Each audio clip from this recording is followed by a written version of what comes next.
بسم الله الرحمن الرحيم. بسم الله الرحمن الرحیم الحمد للہ وکفا وسلام علی عباده الذین اصطفى اما بعد عزیز طلبہ، نور الایضاح کتاب کی آج ہماری یہ نشست نمبر 32 ہے، اور آج کی کلاس میں ہم انشاءاللہ باب الاذان شروع کریں گے۔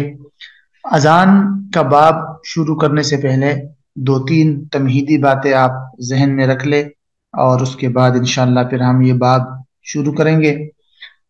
اذان کا جو لفظ ہے، اس کے حوالے سے پہلی بات تو یہ ذہن میں رکھے کہ اس کے لغوی معنی آتے ہیں اعلان کرنا، آواز لگانا یا کوئی بھی اعلان کرنا، اعلام میم کے ساتھ اور اذان یہ دونوں اسی معنی میں آتے ہیں کہ کسی چیز کا اعلان کرنا۔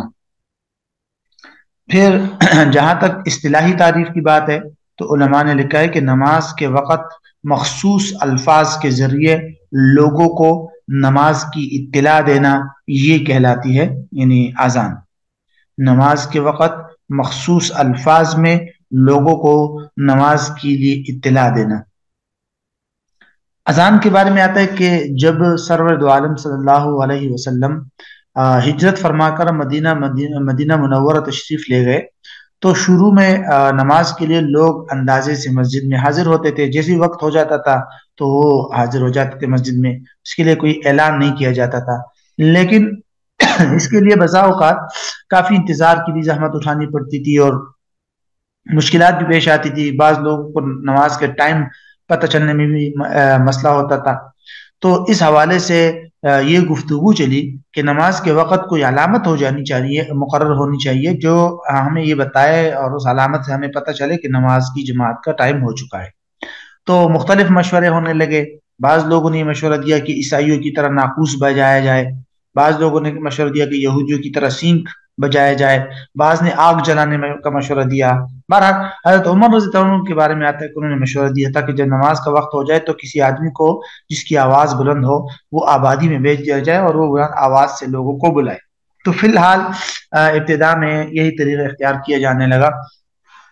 بعد میں پھر ایک صحابی تھے حضرت عبداللہ ابن زید رضی اللہ تعالیٰ عنہ، انہوں نے خواب دیکھا اور اس میں انہوں نے جبریل امین کو دیکھا تھا، وہ آئے اور انہوں نے حضرت اس صحابی کو مکمل اذان کا جو طریقہ ہے وہ سکھایا۔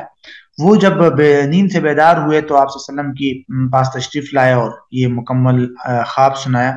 تو آپ صلی اللہ علیہ وسلم جو ہے، حضرت عمر بھی کہتے ہیں کہ حضرت عمر نے جب یہ سنا تو انہوں نے قسم کھا کے فرمایا کہ بھئی ہاں میں نے بھی یہ خواب دیکھا ہے۔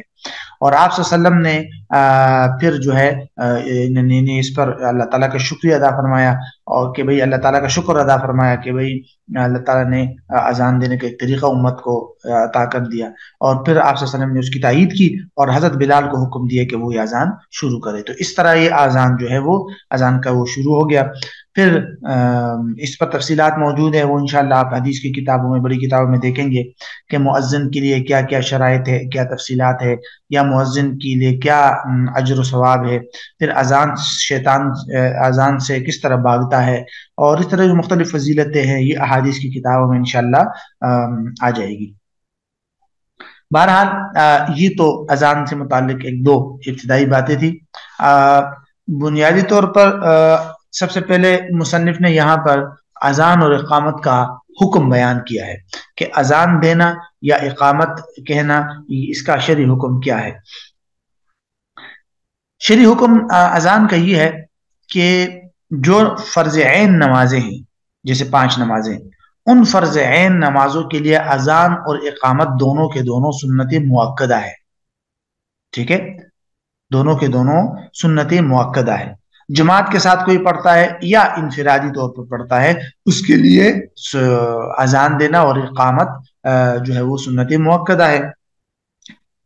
البتہ علماء نے لکھا ہے کہ اگر شہر میں ایک ہی اذان ہو گئی ہو تو وہ بھی کافی ہے، بشرطیکہ کہ آواز پہنچائی ہو تو صرف اس ایک آواز کی بنیاد پر بھی نماز پڑھی جا سکتی ہے. یعنی آپ یوں کہہ سکتے ہیں کہ سنت مؤکدہ ہے، لیکن یہ علی الکفایہ ہے کہ ہر مسجد میں اذان اور اقامت ضروری نہیں ہے، بلکہ اگر اقامت تو خیر ضروری ہے، لیکن اذان کی بات ہے کہ اذان اگر ایک ہی مسجد میں ہو جائے اور دیگر جگہ آواز چلی جائے تو بس کافی ہے. لیکن اگر دور دور کے علاقے ہیں، آواز نہیں جاتی دوسری جگہ، تو پھر الگ الگ جو ہے نماز کے لیے انہیں الگ الگ جگہ پر اذان کہنا پھر ضروری ہوگا. تو بہرحال یہ بنیادی طور پر اصل حکم ہے کہ اذان دینا یہ سنت مؤکدہ ہے اور یہ جو ہے ضروری ہے. پھر ایک اور بات اسی سامنے والے جو پیراگراف ہے اس میں یہ بھی ہے کہ جہاں تک عورتوں کی بات ہے تو عورتوں کی نماز کے لیے اذان اور اقامت کہنا یہ سنت نہیں ہے، بلکہ علماء نے اس کو مکروہ لکھا ہے. اگر عورتیں جماعت سے نماز پڑھے بھی تب بھی ان کے لیے اذان اور اقامت کا حکم نہیں ہے، یہ صرف مردوں کے لیے ہے یہ اصل حکم. تو یہ دو باتیں تقریباً اسی پیراگراف میں فرماتا ہے کہ سننا الاذان، یہ فعل مجہول ہے ماضی کا، سننا کہ سنت ہے یا سنت قرار دی گئی ہے. الاذان والاقامت سنت مؤکدہ، کہ اذان اور اقامت کو سنت مؤکدہ قرار دیا گیا ہے فرائض کے لیے اگرچہ وہ منفردن ہو. اداء او قضاء، خواہ وہ ادائیگی ہو یا قضا کرنی ہو، یعنی فرض نماز کی ادائیگی ہو رہی ہے یا اس کو قضا کیا جا رہا ہے. سفرن او حضرن، سفر میں ہو یا اقامت میں ہو، لیکن یہ مردوں کے لیے ہے. وکرہا للنساء، اور یہ دونوں چیزیں مکروہ ہے، یعنی اذان اور اقامت دونوں عورتوں کے لیے مکروہ ہے. اب یہاں سے کیفیت الاذان والاقامہ، اذان اور اقامت کی کیفیت اور طریقہ کار بتا رہے ہیں. یہ بات ذہن میں رکھ لیجئے کہ یہاں بنیادی طور پر فقہائے حنفیہ کی رائے کے مطابق، چونکہ یہ جو کتاب ہے فقہائے حنفیہ کی ابتدائی متون میں سے ہیں، تو یہ ان کی رائے بتائی گئی ہے، اور اس میں کچھ دیگر فقہاء کی آراء تھوڑی سی مختلف بھی ہے، وہ انشاءاللہ آپ جب بڑی کتابیں پڑھیں گے تو اس میں دیکھ لیں گے. تو اذان کا طریقہ وہی ہے جو عام طور پر ہم بچپن سے سنتے آ رہے ہیں مساجد میں، اس کو یہاں مختلف نکات میں مصنف نے بیان کیا ہے. فرماتے ہیں وَيُكَبِّرُ فِي أَوَّلِهِ أَرْبَعًا، کہ اذان کے شروع میں 4 بار تکبیر کہی جائے گی، یعنی اللہ اکبر اللہ اکبر اللہ اکبر اللہ اکبر. وَيُثَنِّيَ تکبیر آخری، اور آخری جو تکبیر ہے اس کو 2 بار پڑھا جائے گا، یعنی بالکل آخر میں جب پڑھتے ہیں نا اللہ اکبر اور آخر میں پھر لا الہ الا اللہ، تو اس کو 2 بار پڑھا جائے گا، اور شروع کی تکبیر 4 مرتبہ ہے. باقی الفاظ ہی، تو آخری جو تکبیر ہے اس کو 2 مرتبہ پڑھا جائے گا باقی الفاظ کی طرح. تو یہ سمجھ لیجئے آپ کہ لا الہ الا اللہ جو آخر میں پڑھتے ہیں وہ 1 بار ہوتا ہے، شروع میں 4 مرتبہ اللہ اکبر، اور درمیان میں سارے کے سارے الفاظ 2 بار. ولا ترجیع فی الشہادتین، اور شہادتین میں ترجیح نہیں ہے. شہادتین کا مطلب ہے اشہد ان لا الہ الا اللہ اور اشہد ان محمد رسول اللہ، کہتے ہیں کہ اس میں ترجیح نہیں ہے. ترجیح کا مطلب ہوتا ہے رجوع کرنا، کسی چیز کو دوبارہ پڑھنا، اور یہاں اذان میں ترجیح کا مطلب ہوتا ہے کہ کلمات کو پہلے آہستہ آواز میں پڑھنا اور اس کے بعد پھر اس کلمات کو بلند آواز سے دوبارہ پڑھنا، کہ آپ اشہد ان لا الہ الا اللہ اشہد ان لا الہ الا اللہ اور پھر اشہد ان محمد رسول اللہ اشہد ان محمد رسول اللہ، اس کو آہستہ آواز میں پڑھے اور پھر ان دونوں کو دوبارہ جو ہے وہ بلند آواز سے پڑھے. یہ چیز جو ہے یہ حنفیہ کے ہاں نہیں ہے. ہاں فقہاء شافعیہ کے ہاں یہ سنت ہے، لیکن حنفیہ کے ہاں یہ سنت نہیں ہے. والاقامۃ مثلہ، کہتے ہیں نماز کی جو اقامت ہوتی ہے وہ بھی اذان کی طرح ہے، البتہ اس میں یہ تھوڑا سا مختلف وہ آگے آ رہا ہے، 2-3 باتیں ہیں. نمبر 4 پہ فرماتے ہیں وَيَزِيدُ بَعْدَ فَلَاحِ الْفَجْرِ الصَّلَاةُ خَيْرٌ مِّنَ النَّوْمِ مرتين، فجر کی نماز میں حی علی الفلاح کے بعد یہ کلمات 2 مرتبہ بڑھائے جائیں گے. الصلاۃ خیر من النوم، ٹھیک ہے، جب مؤذن حی علی الفلاح پڑھ لے تو اس کے بعد 2 مرتبہ الصلاۃ خیر من النوم پڑھے گا، باقاعدہ حدیث سے ثابت ہے. وبعد فلاح الاقامہ قد قامت الصلاۃ مرتين، اور اقامت کے اندر حی علی الفلاح کے بعد یہ والی کلمات بڑھانے ہیں قد قامت الصلاۃ 2 مرتبہ. اور یہ ایک چھوٹا سا فرق ایک اور یہ اذان اور اقامت کے اندر کہ وہ یتمہل فی الاذان ویسرع فی الاقامہ، کہ اذان کے اندر ٹہر کے پڑھے اور اقامت کے اندر تعجیل اور جلدی سے کام لے، مطلب تھوڑا جلدی پڑھے، اور اذان کو ٹہر کے پڑھنا ضروری ہے. تمہل کا مطلب مہلت سے ہے نا، آہستہ آہستہ پڑھنا. یہ جو ایک چھوٹی سی بات ہے کہ ولا یجزئ بالفارسیۃ وان علم انه اذان فی الاصح، صحیح قول کے مطابق فارسی زبان میں اذان دینا کافی نہیں ہے اگرچہ معلوم ہو جائے کہ اذان ہے، یعنی فارسی ترجمے میں آپ اذان دیتے ہیں، اگرچہ لوگوں کو پتہ چل جائے اذان ہو رہی ہے پھر بھی وہ اذان کافی نہیں ہے، سنت مؤکدہ ادا نہیں ہوگا، باقاعدہ عربی زبان میں اذان دینا جو ہے وہ ضروری ہوگا، بلکہ یہی حکم تکبیر کا بھی ہے، جمعے کے خطبے کے بھی یہی حکم علماء نے لکھا ہے، تو بہرحال ان کی تفصیلات پھر کسی اور مقام پر آئے گی۔ یہ جو عنوان ہے ما یستحب للمؤذن، یہ اس میں مؤذن کے لیے چند مستحبات کا تذکرہ کیا گیا ہے کہ مؤذن جب اذان دیتا ہے تو وہ کن باتوں کا خیال رکھے اور کون کون سی چیزیں اس کے لیے مستحب ہے، تو چونکہ مشکل نہیں ہے یہ تو ان کو بھی آپ ترجمے کے ساتھ ساتھ دیکھتے جائیں۔ فرماتے ہیں وَيُسْتَحَبُّ أَن يَكُونَ الْمُؤَذِّنُ صَالِحًا عَالِمًا بِالسُّنَّةِ وَأَوْقَاتِ الصَّلَاةِ وَعَلَى وُضُوءٍ، فرماتے ہیں کہ مؤذن کے لیے مستحب ہے کہ وہ نیک آدمی ہو، ٹھیک ہے، سنت کا جاننے والا ہو، اوقات صلات کا بھی جاننے والا ہو، وعلی وضوء، اور وضو پر ہو، بے وضو نہ ہو، بے وضو کی اذان تو ہو جاتی ہے لیکن یہ ہے کہ یہ مستحب نہیں ہے۔ اور اس طرح مستقبل القبلہ، قبلے کی طرف اس نے منہ کیا ہو، الا ان یکون راکبا، ہاں البتہ اگر وہ سوار ہے تو، مطلب اگر سواری پر سوار ہو کر اذان دے رہا ہے اور سفر پہ جا رہا ہے اور کوئی عذر ہے تو اس طرح کی صورتحال میں اگر قبلے کی طرف منہ نہ بھی ہو تو بھی اذان دی جا سکتی ہے، کوئی مسئلہ نہیں ہوگا۔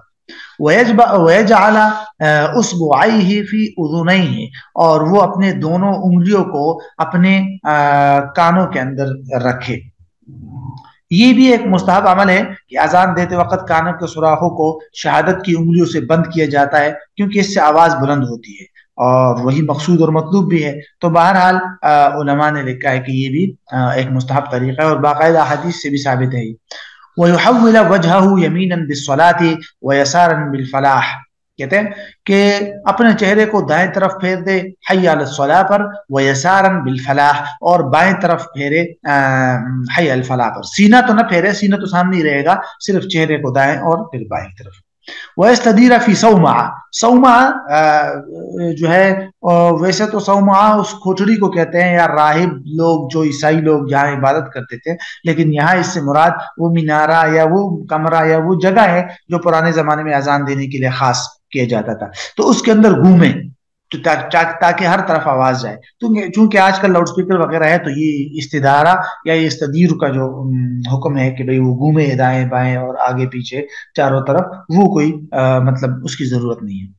وَيَفْصِلَ بَيْنَ الْأَذَانِ وَالْإِقَامَةِ بِقَدْرِ مَا يَحْضُرُ الْمُلَازِمُونَ لِلصَّلَاةِ، اذان اور اقامت کے درمیان کتنا فاصلہ رکھے، تو فرماتے اذان اور اقامت میں آپ یہ فاصلہ رکھے بقدر ما، اتنی مقدار یحضر الملازمون للصلاۃ کہ نماز کے پابند لوگ حاضر ہو جائے، ملازمون للصلاۃ یعنی نماز کی پابندی کرنے والے لوگ آسانی سے وضو وغیرہ کر کے نماز حاضر ہو سکے، مع مراعات الوقت مستحب، اور اس کے ساتھ ساتھ مستحب وقت کی بھی رعایت رکھے، ایسا نہ ہو کہ اتنی زیادہ فاصلہ رکھے کہ نماز کا مستحب وقت ہی نکل جائے۔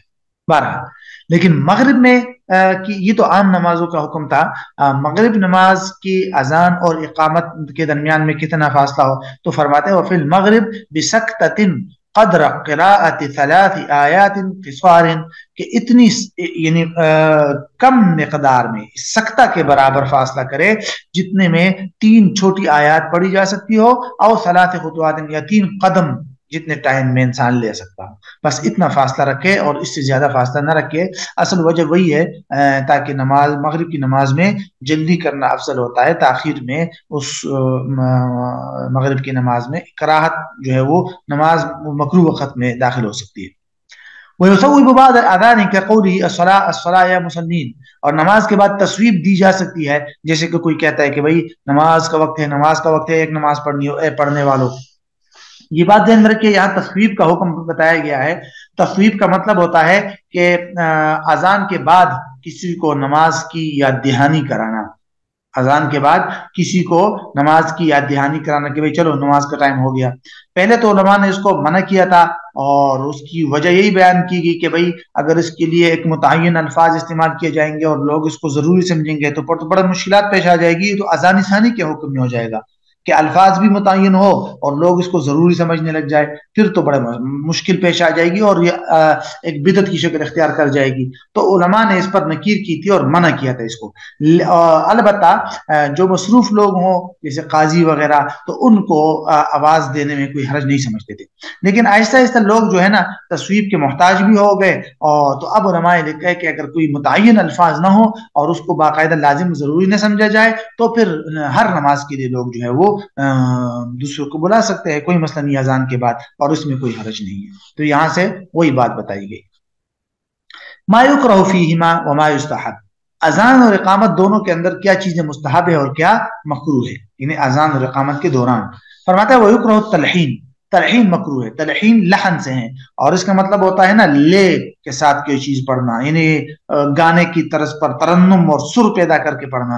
تو اذان اور اقامت میں اتنے سر پیدا کرنا اور گانے کی طرز پر پڑھنا مکروہ ہے. یہ الگ بات ہے کہ خوبصورت اچھی آواز میں پڑھے اور کلمات کو درست طریقے سے ادا کر کے پڑھے تو کوئی حرج نہیں، لیکن اس طرح کلمات کو پڑھنا کھینچ کھینچ کر جس کی وجہ سے معنی میں خلل آ جائے، جیسے اللہ اکبر میں اللہ پڑھتے ہیں تو پھر معنی میں خلل آئے گا، یا طرز ہی گانے کا رکھے تو وہ پھر منع ہے. وہ اقامت المحدث و اذانہ، حالت حدث یعنی بے وضو آدمی کی اقامت اور اس کی اذان، یہ بھی علماء نے لکھا ہے کہ یہ مکروہ ہے. ہاں البتہ واجب الاعادہ نہیں ہے، یعنی اگر کسی نے اذان اور اقامت بے وضو حالت میں کری یعنی تو پھر وہ اس کا اعادہ کرنا تو ضروری نہیں ہے، لیکن یہ ہے کہ مکروہ ہے. اچھا، وہ اذان الجنب، اور جنبی آدمی کی اذان، اس کو بھی علماء نے مکروہ تحریمی لکھا ہے. وصبی لا یعقل، ایسے بچے کی اذان اور اقامت جو سمجھتا نہ ہو، جس میں عقل نہ ہو، مجنون کی. وسکران، نشے والے آدمی کی. وامرأۃ، عورت کی. وفاسق، فاسق کی. وقاعد، بیٹھے ہوئے شخص کی. والکلام فی خلال الاذان والاقامہ، اذان اور اقامت کے دوران جو ہے کلام کرنا، گفتگو کرنا، اذان کچھ دے کر پھر گفتگو میں لگ جائے یا اقامت، تو اگر اس طرح کسی نے کیا تو کہتا ہے کہ مکروہ ہے. ویستحب اعادتہ دونہا، اور اذان کا اعادہ مستحب ہے، اقامت کا نہیں. یہ نمبر 10 سے متعلق ہے کہ اگر کسی نے اذان کی کلمات کے دوران میں گفتگو کی، کلام کیا، تو اس اذان کا اعادہ کرنا مستحب ہے. اگر اقامت کے دوران کیا تو اس کا اعادہ کرنا کوئی مستحب یا بہتر نہیں ہے، بس ہو گئی.